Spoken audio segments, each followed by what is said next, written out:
Let's move on to our player ratings, starting off with Vicario. 7s all round from us.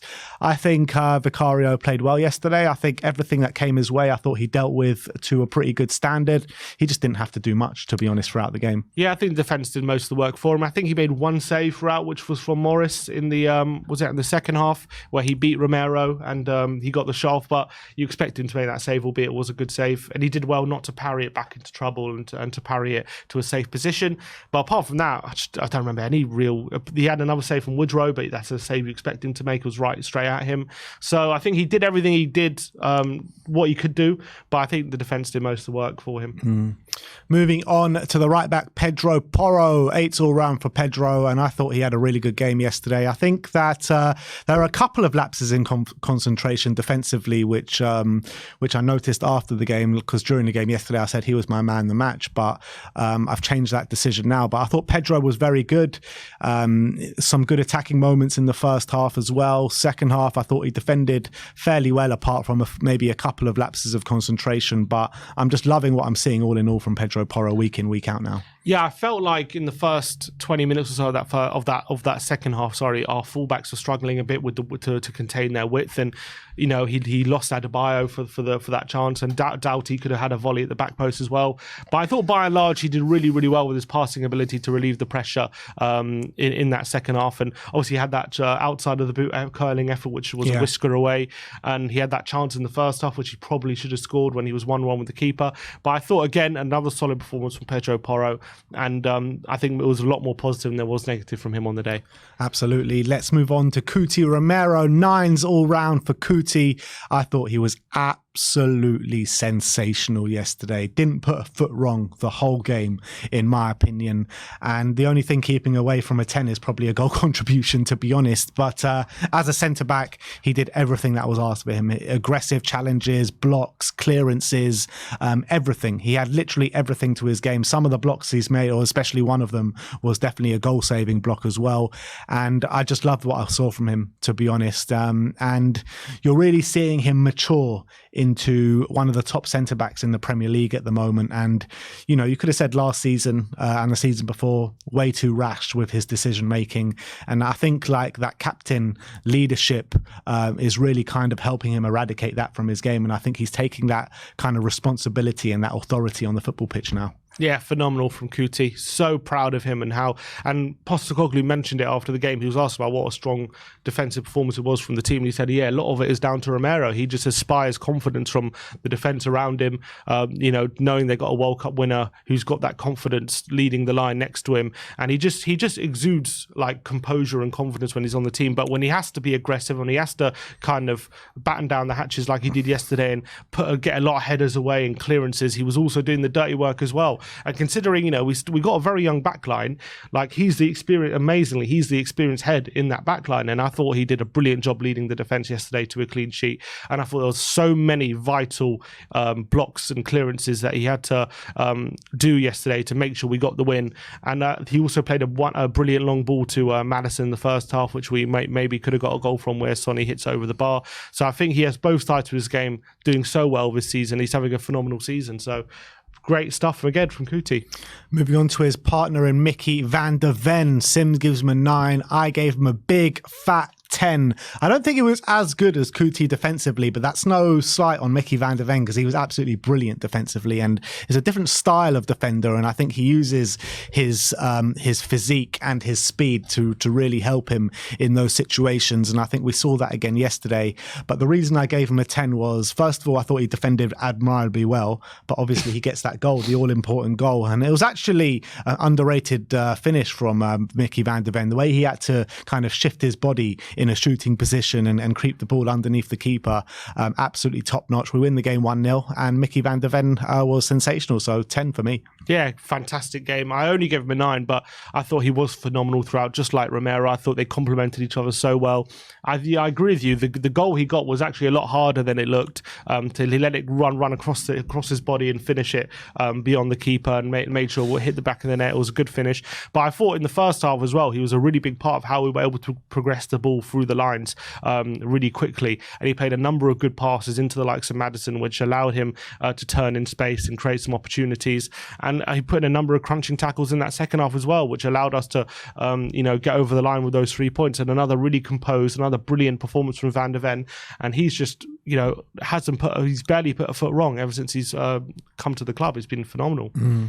Let's move on to Destiny Udogie at left back, 7s from us. I felt like when we were in the ascendancy in the first half, when we were really on top, I thought he was brilliant, to be honest. Up and down that left-hand side, he was providing to the attack, he was contributing. But I felt like when we went down to 10 men in the second half, like you mentioned before with Pedro Porro, we were kind of coming under pressure on the flanks, and I think he was under pressure quite a bit. And when he did go off for Ben Davies, it kind of did shore up that left-hand side, and I thought Ben was really good when he came on. So it wasn't the greatest display from Destiny, but it wasn't bad by any stretch of the imagination. Yeah, I agree with that. I think in the first half he was playing really well.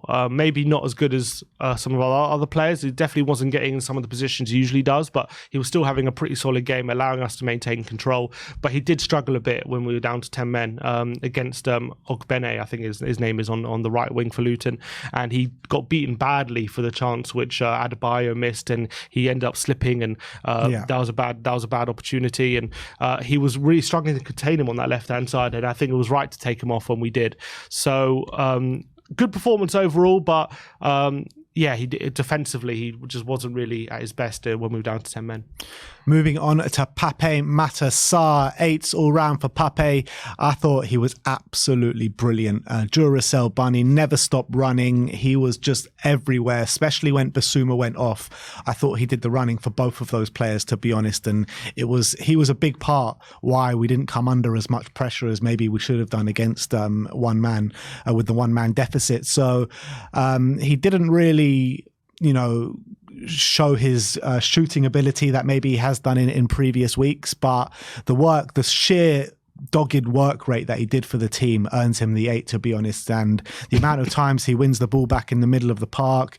There was one moment though, I felt like he played the wrong pass when we were on the attack against the 11 men, when we had 10 men in the second half, where he should have played it to Maddison, I think it was, and he went the other way. But apart from that, I can't really fault him.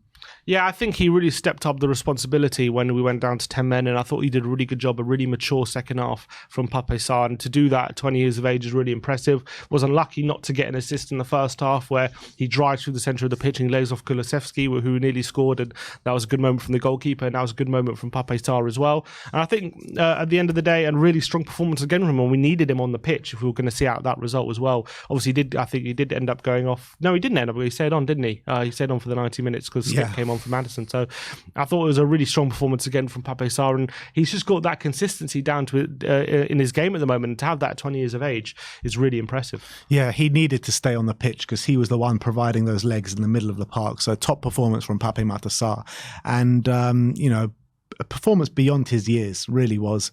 Let's move on to his midfield partner in Yves Bissouma. Unfortunately, it's a 3 all round for Bissouma. I thought he was actually really good before the sending off. He was making those driving runs through the middle of the park. He was helping us retain possession in the middle, kept recycling the ball, and being a nuisance that he has been pretty much all season. So I don't think it was any different to what we have seen from Bissouma pretty much all season. But when you make that challenge and get booked, it was bad enough to get the one booking because he was going to be banned for the next game. But a few minutes later, he does one of those driving runs and just takes a dive for no reason, literally for no reason. And he gets sent off, and rightly so. And he's the reason why we got put under so much pressure in that second half. And he put that result in jeopardy by himself. So unfortunately, he has to get a really low mark. Yeah, it was just a moment of madness from Bissouma in a half where I thought he was playing pretty much to his, maybe not as good as his usual standard, but still pretty high. I thought he was playing fairly well throughout that first half, and Luton were struggling to deal with him. But he did what he did right at the end of that first half. And I saw a comment on before, I was reading the comments saying we're being too harsh now. I mean, you can't do that when you're on a yellow card. You can't take a dive just before half time as well. Like, you don't have much to gain from it. You maybe gain a free kick right at the end of the half, but we're in control, we're in the ascendancy, we're creating chances, and he goes and puts the whole result, the whole game in jeopardy with a moment of madness. And there's just no excusing it. There's no reason you can give as to why he did what he did. He nearly cost the team. Luckily, we still got over the line, but if we end up dropping points yesterday, we would have himself to blame. So thankfully we got the win, but he's got to learn from that because it was absolute stupidity what he did. Yeah, absolutely. Moving on to James Maddison, 8s all round from us, and I thought in the first half he was at his creative best. I mean, if our strikers had their shooting boots on, you're probably talking about another couple of assists from James Maddison. He did get the assist in the second half for a lovely shift and manoeuvre, getting past, I don't know who the fullback was for Luton from that corner. Lovely ball into Mickey van de Ven, and we win 1-0 from his assist once again. That brings it to, 5 assists and 2 goals in the Premier League so far in 8 games, 7 goal contributions. You can't really fault it. But I don't think maybe he was at his best yesterday. I think that he has had better performances in a Spurs shirt, but that just shows the quality and what a high level that he's playing at for Spurs this season, because he still was a chance creation machine and got an assist. So big up to James Maddison. Yeah, I thought it was another really strong showing from Maddison. Should have had an assist for Richarlison after a brilliant through ball in that first half. Should have obviously got the assist for Van de Ven with a brilliant piece of trickery in the second half. He didn't quite have his shooting boots on in this one. Had a couple of opportunities in the inside the box, in the areas where you expect Maddison to hit the target, but he wasn't really able to do that. He fired it over the bar. But I think creatively wise, he was absolutely top notch. And I thought he put in such a great hard work for the team as well. I just thought it was a really good showing again from James Maddison. He's just showing his creative chops yet again. 5 assists is really impressive after 8 games. So hopefully he carries it on. Yeah. And next up is Decky. Sim gives him a 9. I gave him an 8. And this was a tireless display from Dejan Kulusevski. Had an amazing shot, curling effort with his left foot that the keeper saved quite really well. And apart from that, he was just showing his ball retention skill, showing his ball carrying ability throughout the whole game. And when we did go down to 10 men, I thought that's when he really, did that tireless work for the team. He was pretty much leading the line and being asked to make the ball stick consistently time and time again, and they just could not get the ball off him at times, and it was just an unbelievable display from Dejan. Yeah, I thought he did a brilliant job for the team in the second half. I'm very proud of him for the work he put in and tireless running, made sure that he was holding up the ball and relieving the pressure off the back line. So super impressive stuff there from Kulusevski. I thought first half, if it wasn't for a bit of luck, he should have really ended that half with a goal and an assist after Richarlison missed a gilt-edged chance he set up, and he had a brilliant curling effort saved by the fingertips of Kaminski as well. But I just got to commend him for the job he did for the team in that second half, and that tireless running really allowed us to relieve the pressure at really important times, and we ended up getting the result. So big up to Kulusevski. Next up is Richarlison. Sims gives him a 6. I gave him a 4. Look, I mean, he was impacting things. He was getting in the right positions in the first half. Did only last 45 minutes because he was the one that went off after we did go down to 10 men. But it's always going to come down to those chances that he missed in the first half in the opening 5 minutes of the game. And that kind of wrote the script for his performance, the way I assess it anyway, because you have to put at least one of those away, if not both of them, if you're a top striker in the Premier League. And you can't do that if you cost 60 million. The first one was absolutely shocking, a complete own goal. He does get pulled back a little bit, but I don't think that's too much of an excuse, to be honest. And the second one, he goes 1-on-1 with the keeper, and it's just a poor finish, and the keeper kind of easily saves it. So unfortunately, he's going to get judged on those misses. Yeah, 2 really poor misses. At least I'm happy he's impacting the game. And I thought in general play he was doing okay. It wasn't anything fantastic, but he was linking up fairly well on that left-hand side. I'm still liking him on the left rather than centrally. I mean, he's being able to impact the game a lot more, which is definitely a lot more positive. But his performance is always going to be rated on those 2 misses, especially as he goes off half-time and doesn't give himself an opportunity to maybe make up for them in the second half. Two chances which he just had to put away. But if it was 11 on 11 and he stays on in the second half, he ends up getting a goal. Maybe those misses get forgotten. But the fact that we ended up struggling in the game and we only scraped over the line, you're going to zoom in on those misses that he should have really put us in the lead, and that would have changed the game completely if we scored at those times. So definitely nearly costly misses, but luckily for us, we still won the game. Yeah, absolutely. Heung-min Son, Sim gives him a 7. I gave him a 6. I thought he was well involved in the opening exchanges.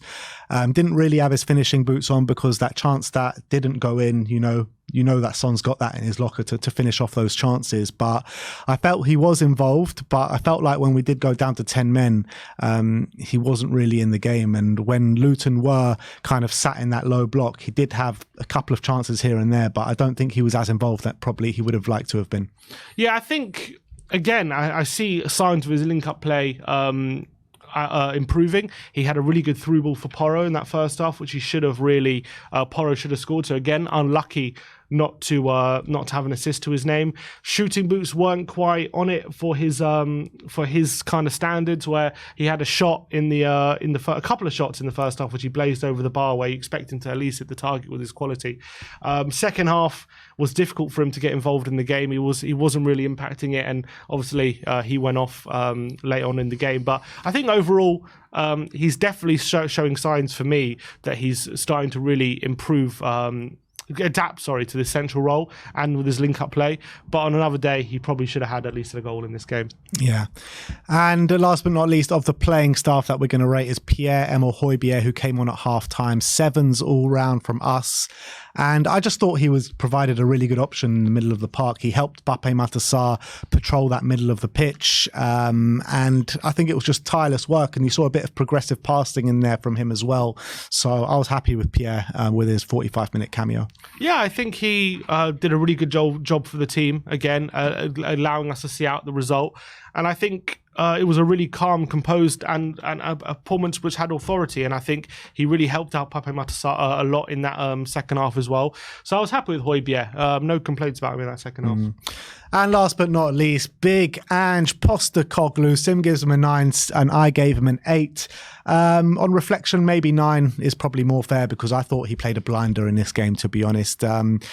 The first half, or especially the opening 20-25 minutes, I haven't seen a team dominate another team in the Premier League this season as we dominated Luton. Just pure chance. Like we should have been 4-0 up in the first 15 minutes. And that's a testament to Ange Postecoglou, the belief he's given us, the tactics that he's giving us on the pitch as well, the belief he's given the players. And once we did go down to 10 men, I felt the changes that he made to help us regain control in the second half, I thought were absolutely spot on. And we're top of the league after 8 games. So you can't really fault Ange at all this season. He's played an absolute blinder. Yeah, and I agree with you. I think there's not much he could have done to make sure that the players finished the chances that they created. And I think the fact that we were so creative in that first half is down to the way he set up the team and how we had a fast start to this game. And then second half, I thought he played it pretty perfectly, apart from obviously we conceded a few chances early on. But he kind of had to not allow Luton to have chances, but he had to throw a bit of caution to the wind to make sure that we could have the opportunity to go get a goal. And once we did get the goal, he made the changes to shut up shop and make sure that we're not conceding any more chances. And I thought he did that to perfection. I thought the subs were perfectly timed and perfectly effective as well. He saw what was the problem in the game and he made the changes to positively He's so good at that, the team. isn't he? And yeah, he's done it so many times now. So I thought he managed the game perfectly, especially under the difficult circumstances. And a lot of thanks to him, we ended up getting the result. All right. Well, there you have it. That is our player ratings for the 1-0 win against Luton at Kenilworth Road.